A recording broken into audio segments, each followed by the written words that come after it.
Have you ever hired someone who quit within a couple of weeks or joined the company only to discover that it is very different from what you expected? These are signs of talent acquisition gone wrong. Hi, my name is Erik van Vulpen, and in this HR deep dive you will learn what talent acquisition is, what the process looks like, and how you can avoid making some of these mistakes. But before we dive into the content, let me start by telling you a joke.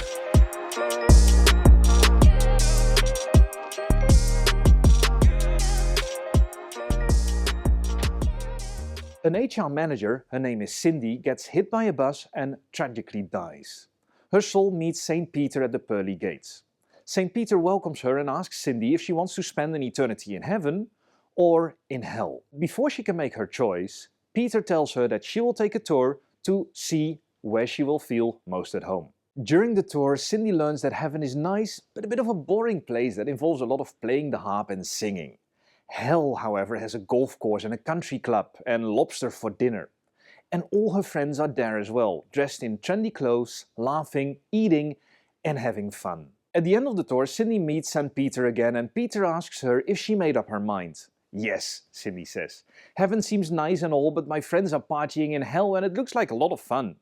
St. Peter nods and sends her down. When Cindy returns to hell, she finds herself standing in a desolate wasteland covered in garbage and filth. She sees her friends dressed in rags and picking up garbage and putting it in sacks for the evening meal. The devil comes up to her and puts his arm around her and laughs.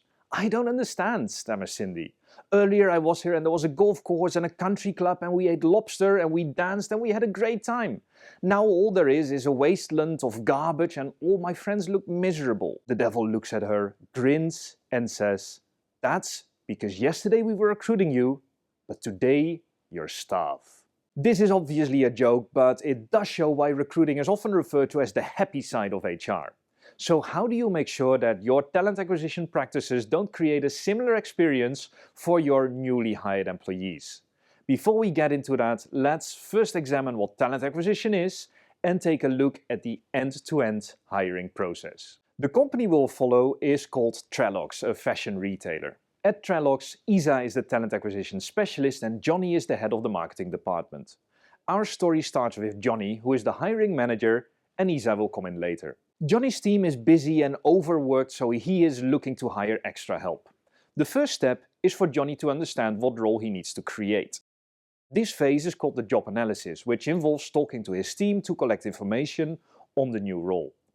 I could make a whole separate video on the job analysis step, but it boils down to identifying the activities in the job as well as the knowledge, skills, abilities and other characteristics, also known as KSAOs, that the hire needs to be successful. Once Johnny is done with the job analysis, he has the job specification, which is essentially the list of KSAOs the candidate needs to be successful in the role.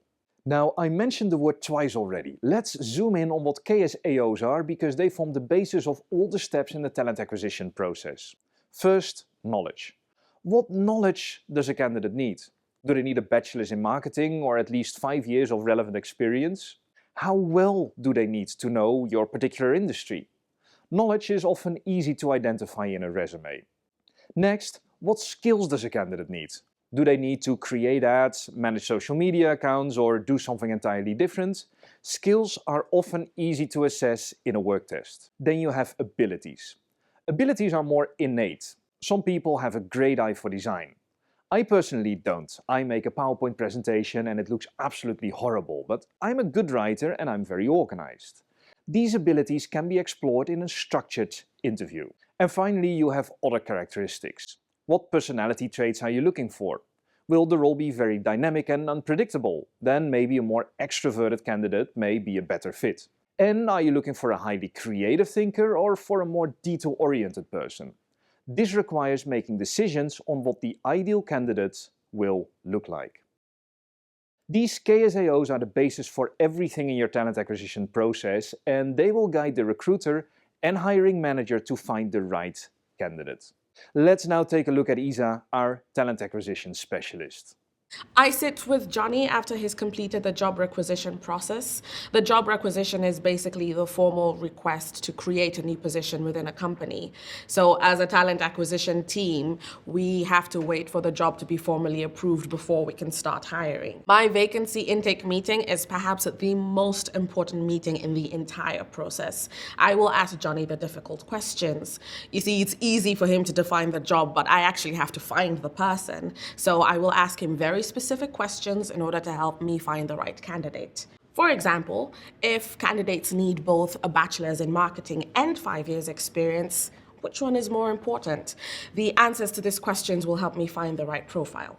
After my conversation, I then publish the job vacancy. So people can either apply on their own or I will reach out to them through what we call sourcing. So when I source a candidate, I will make a list of all the candidates and then double check their profiles with Johnny to make sure I'm finding the right people, and then I will reach out to them. And sometimes I also look for people internally who want a different role within the company. So once we have enough candidates, we can start the selection. In my screening calls, I check that candidates meet the required KSAOs and that their salary expectations match what the company can offer. My goal is to create a diverse slate to present to the managers. Then I will decide to like this video and subscribe to this channel. Johnny will then conduct the interviews for the top candidates. For more senior roles, I usually advise Johnny to give the candidates an assessment so we can make a more informed and even better choice. Johnny really likes Norma, so I check her references. Everything checks out, so I call Norma and make her an offer. Now, Norma did not make this easy for me. She received a competing offer from another company, so we had a bit of a back and forth. But finally, she accepted our offer and signed our contracts, and she starts in 2 weeks. When her onboarding starts, I will follow up to make sure that everything is going okay and evaluate the hiring process. If there is a mismatch in expectations, we need to know as soon as possible so we can correct it and make sure it never happens again. For Norma, I am confident that she will like this role. I mean, Johnny is so impressed with her that he told me he may put her on the fast track for a managerial role. I mean, to me, that says, job well done. I'm really happy we hired Norma, and I cannot wait for her to get started and see her around the office. This is a story of a very successful hire and a great collaboration between hiring manager Johnny and Isa. The collaboration works well because Isa has all the skills she needs to be effective at talent acquisition. Let's dive into what these skills are and what they look like. A talent acquisition specialist like Isa needs operational, tactical and strategic skills to be effective.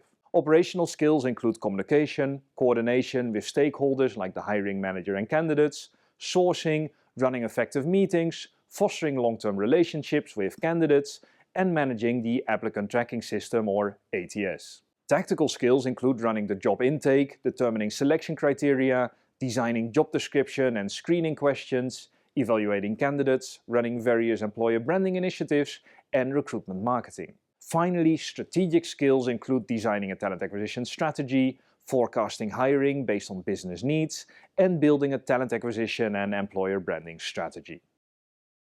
Let's zoom in on 3 essential components of talent acquisition that help to attract and retain top talent. These are the employee value proposition, the employer brand, and the employee promise. Each of these influence how the organization presents itself to prospective and current employees, and nailing these is crucial to long-term recruiting success. First, we have the employer brand. The employer brand is the organization's reputation of the organization as an employer. When you hear Microsoft, you may think of innovation, high-impact work, and generous compensation.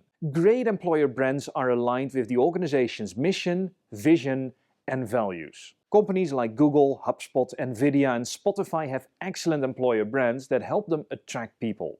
If a recruiter from one of these companies approaches a candidate, they are much more likely to say yes compared to other companies. This reputation is called the employer brand. Your employer brand is part of your employee value proposition, or EVP. The EVP is the offerings, experiences and rewards that the employer offers. It answers the question, why should I work on this company? And why should I stay at this company? For a company like Google, this may be salary, working conditions, challenging projects, an opportunity to make an impact on the world, but also secondary benefits like health insurance, stock options, a company car, sports facilities, parental leave, and extra holidays. Together, your EVP and employer brand create a compelling reason for people to join you, which helps you to attract talent. The employer brand and employee value proposition also create expectations.